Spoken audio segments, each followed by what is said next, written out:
اعوذ باللہ من الشیطان الرجیم بسم اللہ الرحمن الرحیم۔ آج ہم سورہ الفجر کی تفسیر بیان کرتے ہیں۔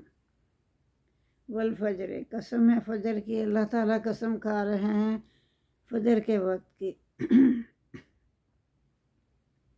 ولیال عشر، اور 10 راتوں کی۔ والشفیع والوتر، اور جفت کی اور طاق کی۔ واللیل اذا یسر، اور رات کی جب وہ جانے لگے۔ 1 2 3 4 5 قسمیں کھائی ہیں اللہ تعالیٰ نے۔ کس کے لیے کھائی ہیں؟ اللہ نے کھائی ہیں حل فی ذالک قسم الذی حجر، قسم ہے یہ قسم کھانے کے لائق ہے، عقل مندوں کے لیے اس میں نشانی ہے، عقل مند اس کو سمجھ سکتے ہیں۔ یعنی اللہ نے جو عذاب دیا نا قوموں کو، ان پہ قسمیں کھائی ہیں۔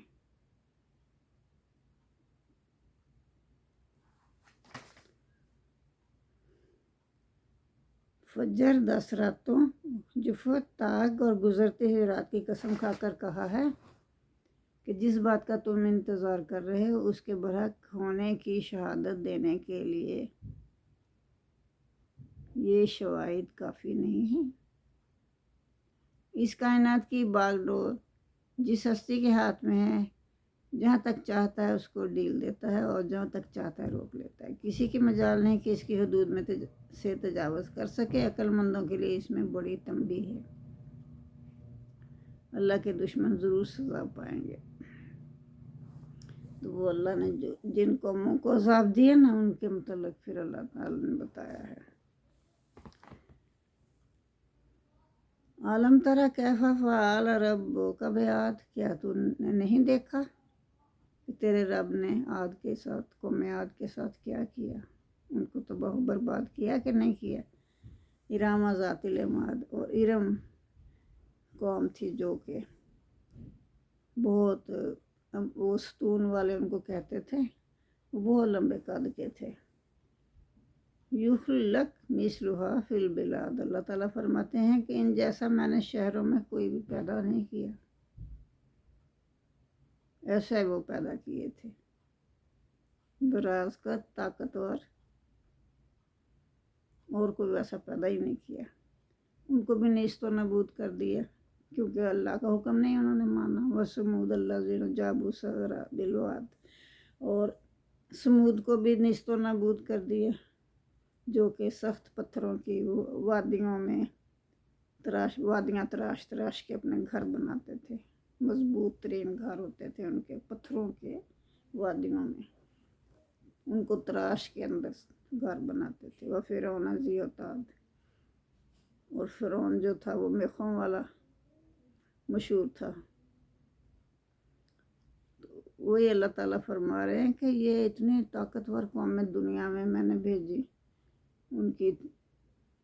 انہوں نے اتنے راج کیے دنیا میں، انہوں نے کبھی سوچا ہی نہیں تھا کہ ہم واپس بھی جانا ہے، اللہ کے حضور بھی پیش ہونا ہے۔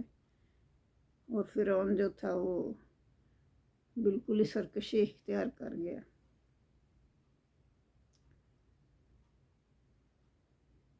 تو یہ لوگ جو تھے نا، ملکوں میں سرکش ہو رہے تھے۔ وہ اکثر فیہا الفساد، اور بہت زیادہ اس میں شہروں میں نا یہ فساد پیدا کرتے تھے۔ فصب علیہم ربک سوط عذاب، پھر اللہ نے ان پر عذاب کا کوڑا برسایا۔ ان ربک اللہ بالمرصاد، بے شک آپ کا پروردگار، یہ حضور صلی اللہ علیہ وسلم سے اللہ تعالیٰ فرما رہے ہیں کہ آپ کا پروردگار طاق میں ہے۔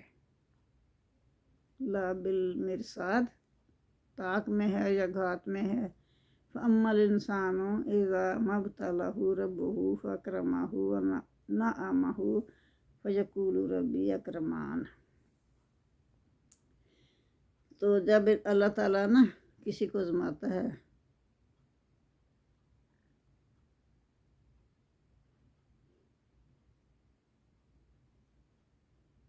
تو اسے عزت دے دیتا اللہ تعالیٰ،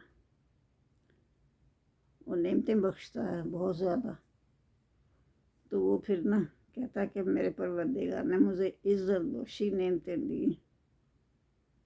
وَأَمَّا إِذَا مَبْتَلَهُ فَقَدَرَ عَلَيْهِ رِزْقَهُ، پھر جب اللہ تعالیٰ دوسری شکل میں اسے آزماتا ہے، یعنی کہ اس کی روزی تنگ کر دیتا ہے، تو وہ کہتا ہے کہ فَيَقُولُ رَبِّ أَهَانَنِ، وہ کہتا ہے کہ میرے رب نے مجھے ذلیل کیا. آہانن، مجھے ذلیل کر دیا. کلا، ہرگز نہیں. اللہ تعالیٰ فرما رہے ہیں بالکل میں نے تو کچھ نہیں کیا، یہ اپنے کرتوتوں کی وجہ سے سب کچھ ان کا ہوا. کلا، ہرگز نہیں. بل لا تکرمون الیتیم، وہ یتیموں کی عزت نہیں کرتے. ولا تحضون علی طعام المسکین، اور نہ وہ ترغیب دیتے ہیں آپس میں ایک دوسرے کو مسکینوں کو کھانا کھلانے کی. وتاکلون التراث اکلا لما، اور کھا جاتے ہیں میراث کا مال سارا سمیٹ کر کھا جاتے ہیں. تحبون المال حبا جما، اور مال سے بہت زیادہ محبت کرتے ہیں. کلا، ہرگز نہیں. اذا دکت الارض دکا دکا، جب زمین کی بلندی کوٹ کر پست کر دی جائے گی. وجاء ربک والملک صفا صفا، اور جب آئے گا آپ کا پروردگار اور فرشتے قطار در قطار. یہ روز قیامت کی بات ہو رہی ہے. وجاء یومئذ بجہنم، اور لائی جائے گی جہنم، دوزخ، یعنی اس دن دوزخ حاضر کر دی جائے گی سب کے پاس. وجاء یومئذ بجہنم یومئذ یتذکر الانسان وانى لہ الذکریٰ، تو انسان سوچے گا کہاں اب وہ نصیحت پکڑے. اسے کوئی نصیحت اس کو فائدہ دے سکتی ہے اس وقت، یہ وہ سوچے گا. یقول، وہ کہے گا، یا لیتنی، اے کاش، قدمت لحیاتی، میں نے کچھ آگے بھیج دیا ہوتا اپنی زندگی کے لیے. اس وقت وہ پچھتائے گا. اس وقت اسے یہ نہیں ہوگا کہ میں اتنا کچھ اپنے پیچھے چھوڑ آیا ہوں، وہ کہاں جائے گا، کیا ہوگا، وہ اس وقت یہ سوچے گا کہ میں کاش میں کچھ آگے بھیج دیا ہوتا، میں زندگی میں اپنے لیے آگے بھیجا ہوتا، میں کاش کہ میں سب کچھ آگے بھیج دیا ہوتا، میں نے یہاں میرے کام آتا، یعنی میں اللہ کی راہ میں دیتا.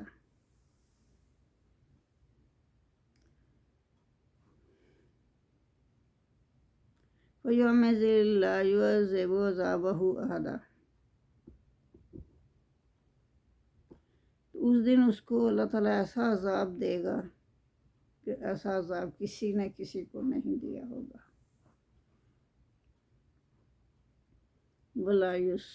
وَلَا يُوثِقُ وَثَاقَ، وَلَا يُوثِقُ، اور نہ باندھے گا، وثاقہ، اس جیسا باندھنا، جیسے اللہ باندھ کے سزا دے گا نا، ویسی سزا جو ہے وثاقہ احدا، ویسی کوئی دوسرا اس کو نہیں جکڑ سکتا جیسے اللہ جکڑے گا.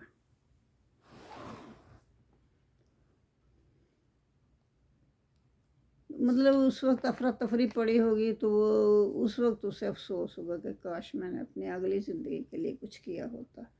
یا ایتھا النفس، اے نفس، اے روح، المطمئنات، اے اطمینان پانے والی روح.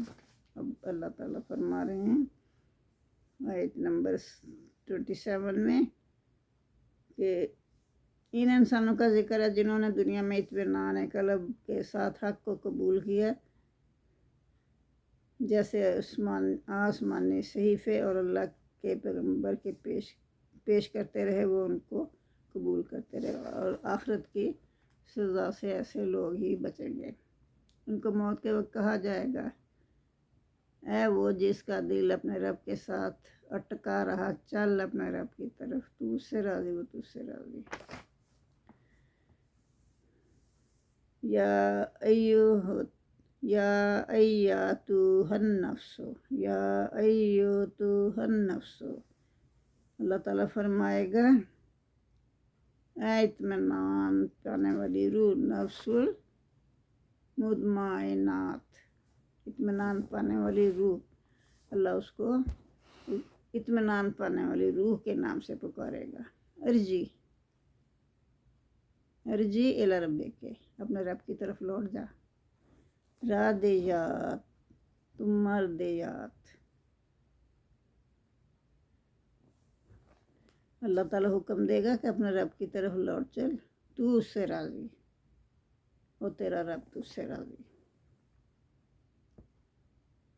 بے شک تو اپنے رب کی پسندیدہ ہے۔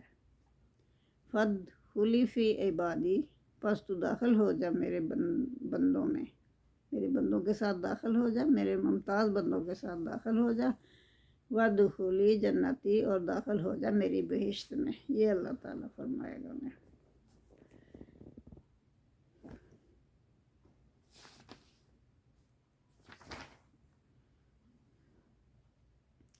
جزاک اللہ۔ اللہم صلی علی محمد وعلی آل محمد کما صلیت علی ابراہیم وعلی آل ابراہیم انک حمید مجید، اللہم بارک علی محمد وعلی آل محمد کما بارکت علی ابراہیم وعلی آل ابراہیم انک حمید مجید۔ ربنا آتنا فی الدنیا حسنۃ وفی الآخرۃ حسنۃ وقنا عذاب النار۔ آمین ثم آمین۔ یا اللہ ہم سے ہماری یہ کاوشیں قبول فرمائے، اللہ ہمیں اس دنیا میں بھی آخرت کی دنیا میں بھی بھلائیاں عنایت فرما، ہمارے گناہ بخش دے۔ آمین ثم